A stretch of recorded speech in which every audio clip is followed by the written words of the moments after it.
You are not observing reality. You are creating it. There's a thought that follows you, like background static. You don't always hear it, but it is always shaping everything you see.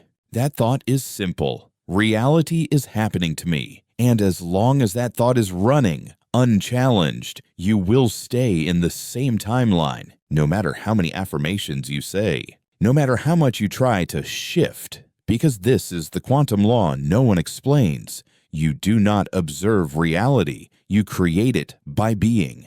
The observer isn't separate from the observed. It is entangled with it. The illusion of separation. Most people walk through life believing they are witnessing a world out there, but what they are seeing is not the world. It's the reflection of their signal, a reality coded by the sum total of their subconscious expectations, unresolved emotions, and silent identities. The field doesn't show you what you want. It shows you what you broadcast when you are not trying. You are the code. This is why most manifestation fails. People try to hack the field without rewriting the code of self.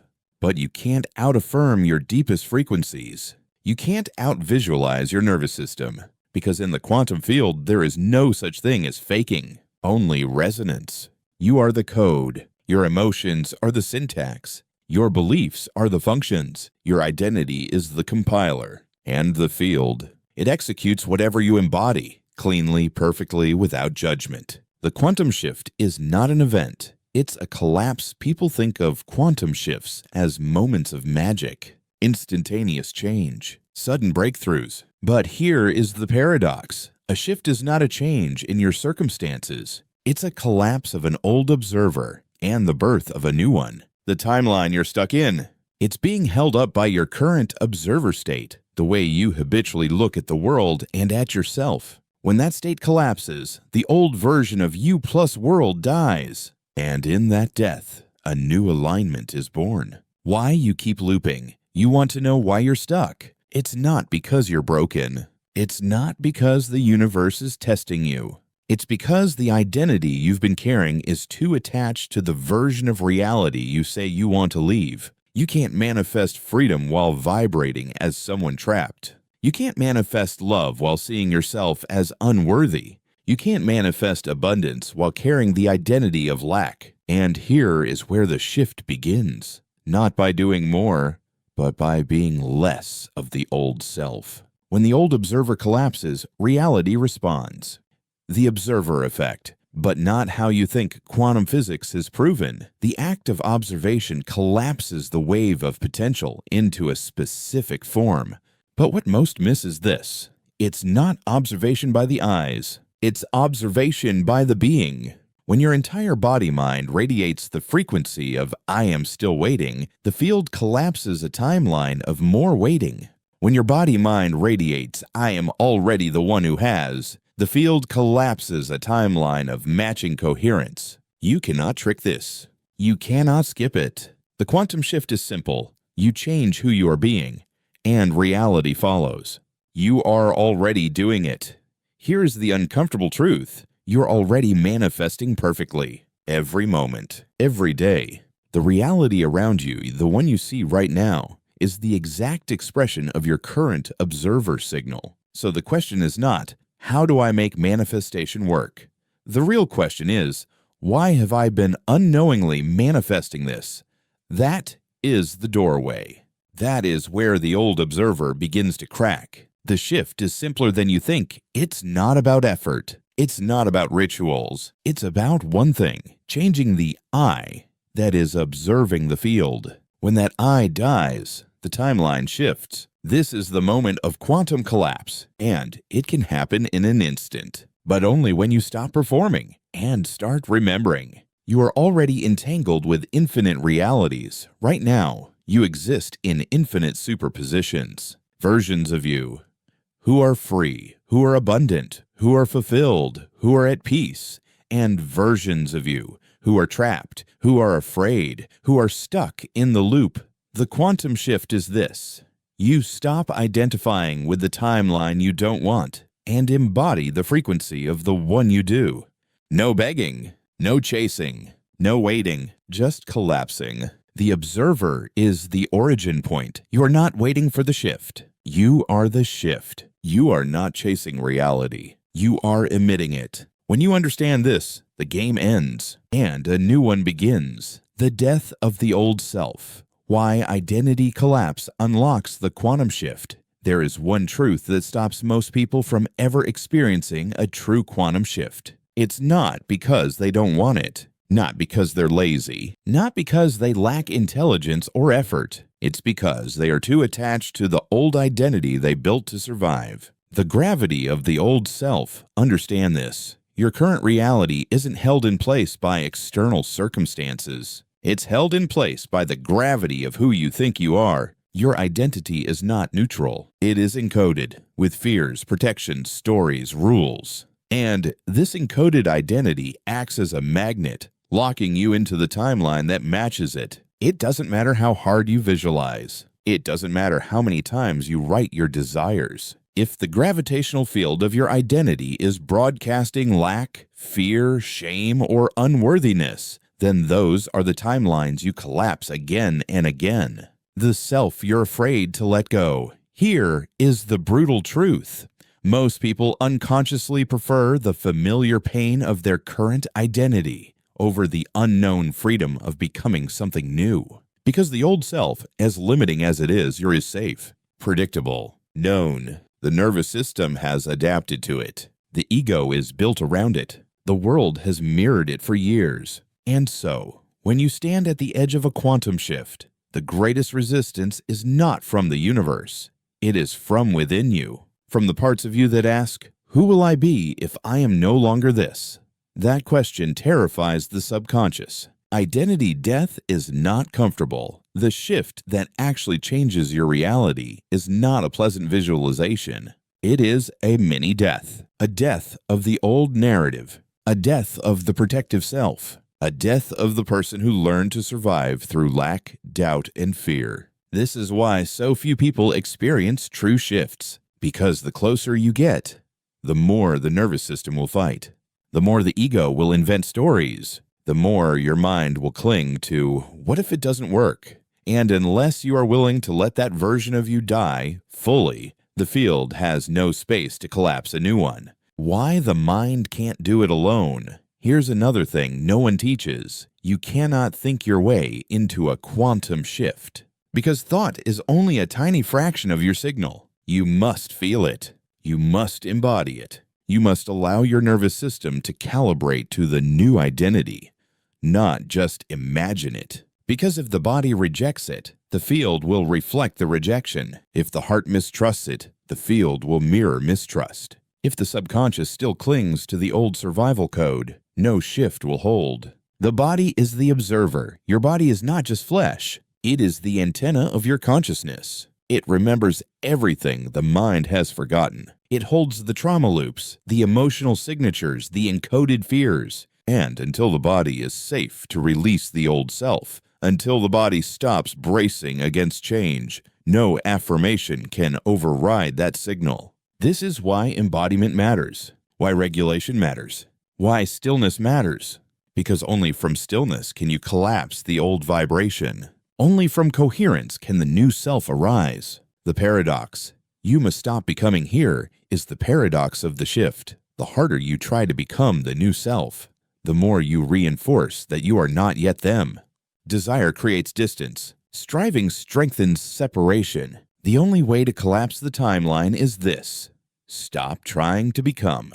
Start being, not performing, not pretending, but remembering, allowing, receiving, embodied knowing. The death process in practice. In the moment of shift, if you are truly ready, this will happen. The old fears will rise. The old voice will scream, "But what if?" The body will shake.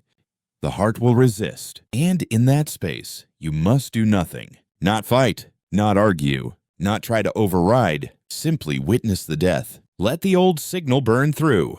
Let the nervous system release the survival code. Let the breath return slowly, naturally. And on the other side of that death, you will not feel euphoric. You will feel empty, clean, still, weightless.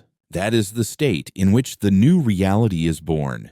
There is no way back. After this collapse, something else happens. You will not be able to go back to the old vibration. You will see the old patterns clearly, but they will no longer fit. You will feel the old fears, but they will no longer pull you. And this is how you know the shift is real, not because life instantly changes, but because you can no longer play the old character. You are no longer the observer who created that timeline. And so, reality must update. It has no choice.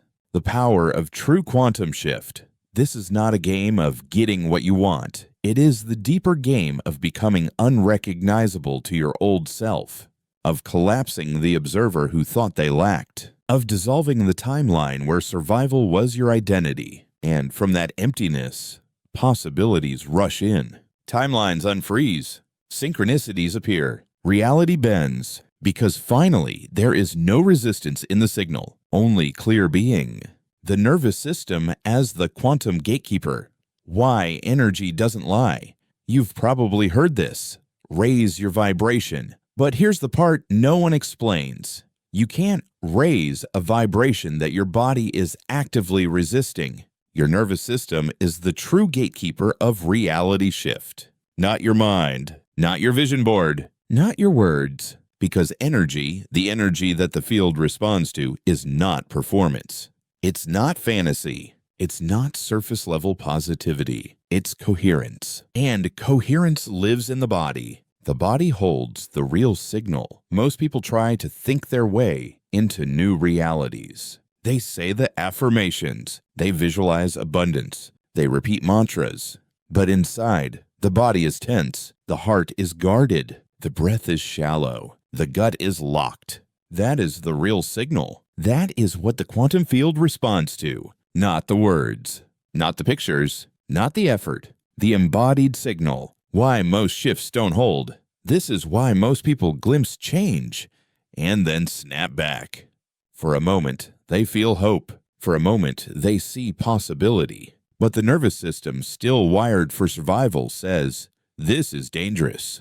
This is unfamiliar." And in an instant, it pulls them back to the old baseline, to the known identity, to the familiar frequency, not because they're weak, because the body protects what it knows. And unfamiliar joy feels unsafe when all you've known is struggle. You cannot trick the field. This is why energy doesn't lie. You can perform positivity. You can act confident. You can fake it till you make it.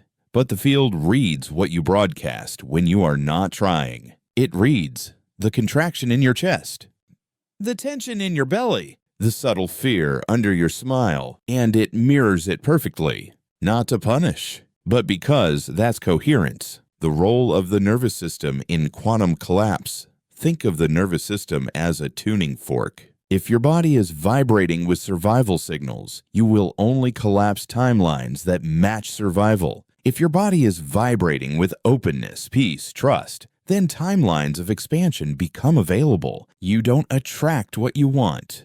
You collapse what you're able to hold. And your ability to hold is set by your nervous system.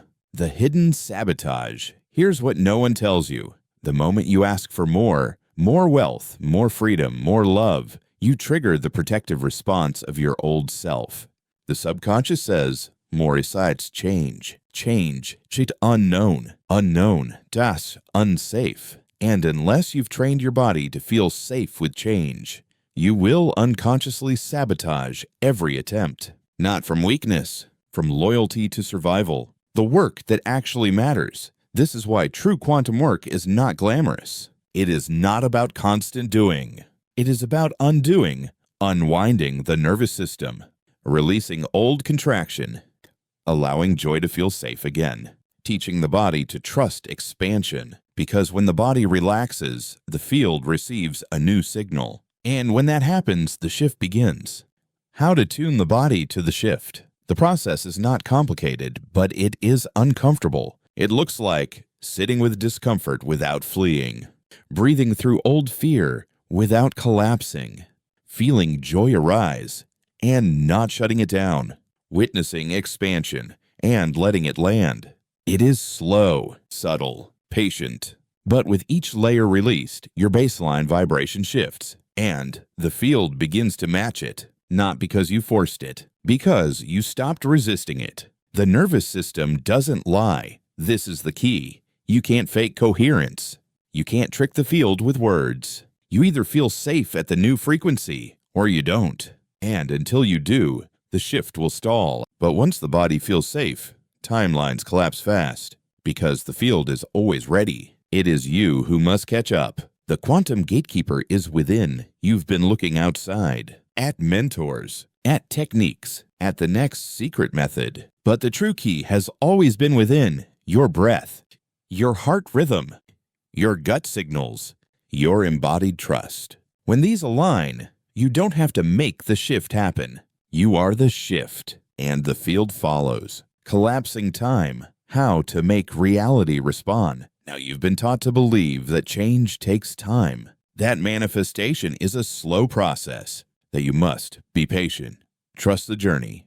Wait your turn. But this is not how the quantum field works. In the quantum field, time is not linear. Time is a function of identity. And the only reason change feels slow is because the old observer still exists. The illusion of time. Most people say, it's taking so long. But what they don't realize is this. It is not reality that is slow. It is the collapse of their old self that is incomplete. The version of you who thinks this takes time is the very signal that slows it down. Because time in the quantum field is not a clock. It is the lag between who you are being and what you are asking for. When coherence is perfect, time collapses. The timeline folds inward. Imagine this. There are infinite versions of you.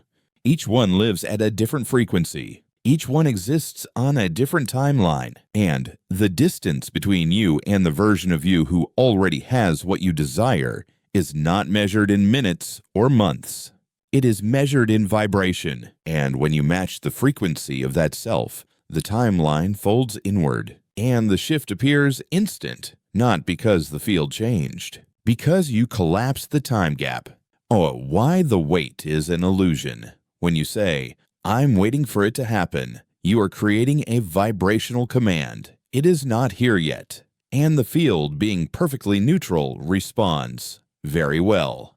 Not here yet. You reinforce the illusion of delay by staying identified as one who waits. The moment you stop being the one who waits, you collapse the gap.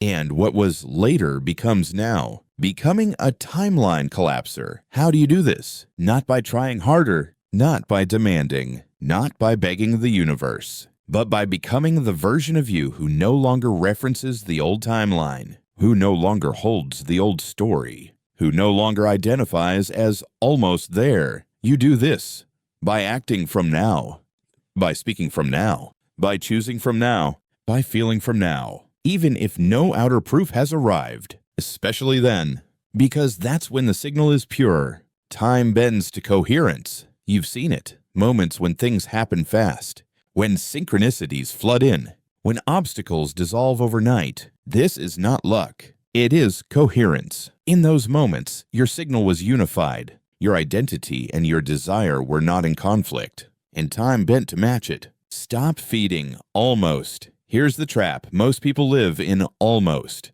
I'm almost there. It's getting closer. Any day now. But almost is not now. And the field listens. If your dominant frequency is I'm close, the field keeps you close, but never here, because the observer is still creating the delay. How to step into now. You don't need more techniques. You need more now, which means stop chasing, stop checking, stop measuring. Instead, walk as now.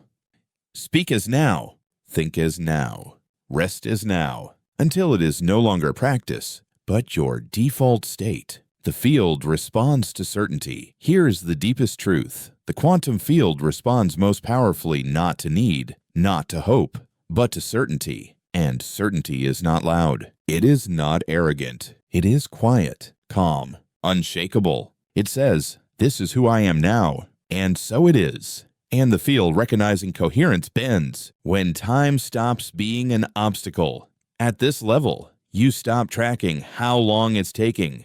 You stop needing outer validation. You stop seeking permission.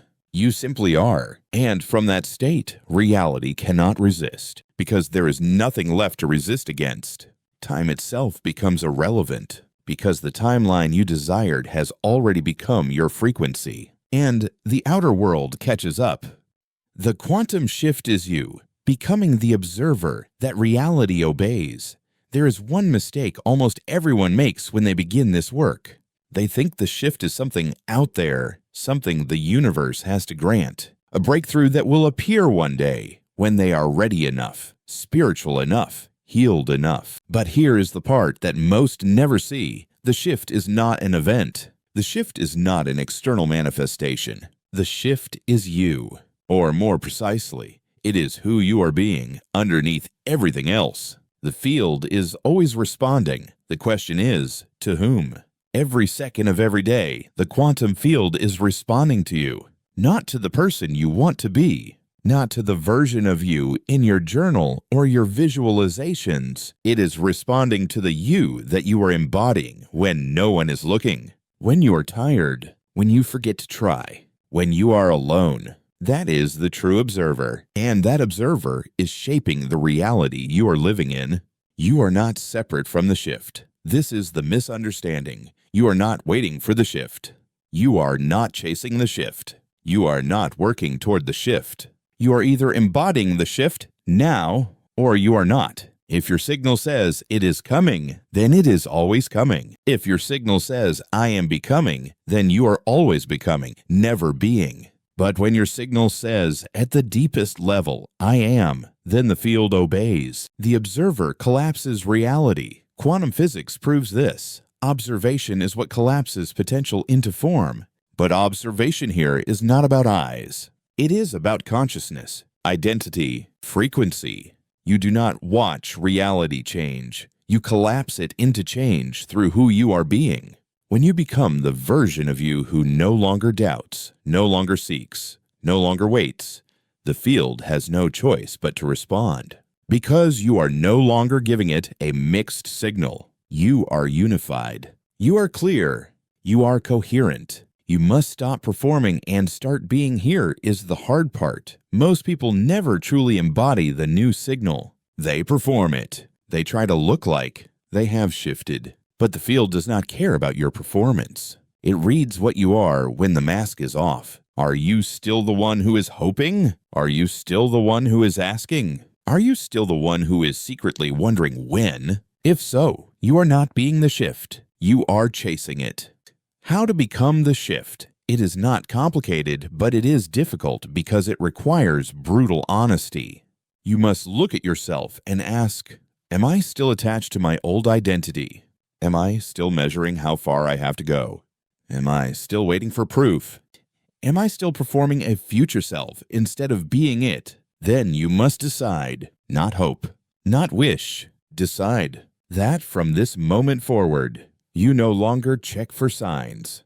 You no longer act like someone who is trying. You no longer think of yourself as almost there. You simply are. The power of identity shift. Understand this. Reality obeys identity, not action, not words, not effort. Identity. When you collapse the identity of someone who is trying to shift and embody the identity of one who has already shifted, reality bends. Because the field is not separate from you. It is not holding back your desires. It is waiting for you to catch up to your own signal. There is no more becoming. At the deepest level, the quantum shift is this. You stop being the version of you who is trying to become.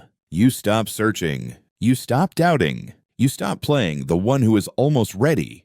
You choose now to be the one who already is. And then reality adjusts. Time collapses. Opportunities appear. Things align. Not because you forced them, because you stopped contradicting them. The field has no resistance. Remember this. The field does not resist your desires. It does not block you. It does not test you. It mirrors you. And when there is nothing left in you that contradicts the new identity, the shift happens. Not slowly, not over years, in moments.